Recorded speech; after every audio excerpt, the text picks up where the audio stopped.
KS home stay.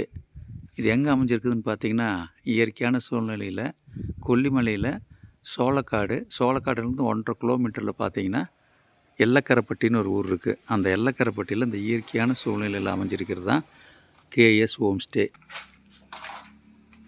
இதில் பார்த்தீங்கன்னா உங்களுக்கு இதுதான் மாஸ்டர் பெட்ரூம். இதில் பார்த்தீங்கன்னா சோஃபா கம் பெட் ஒன்று போட்டிருக்காங்க. இதில் 3 பேர் கம்ஃபர்டபுளாக ஸ்டே பண்ணலாம். இதில் கிச்சன் ரூமும் இருக்குது, சமையல் பண்ணிக்கலாம். பார்த்தீங்கன்னா இதில் 2 க்யூன் சைஸ் பெட்டு போட்டிருக்காங்க.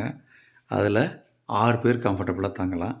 எக்ஸ்ட்ரா இங்கே ஒரு பெட்டும் இந்த கார்னரில் ஒரு பெட்டு போட்டால் கிட்டத்தட்ட உங்களுக்கு 8 பேர் இந்த ரூமில் தங்கலாம். சோஃபா கம் பெட் 11 பேர் தங்குற மாதிரி இருக்குது.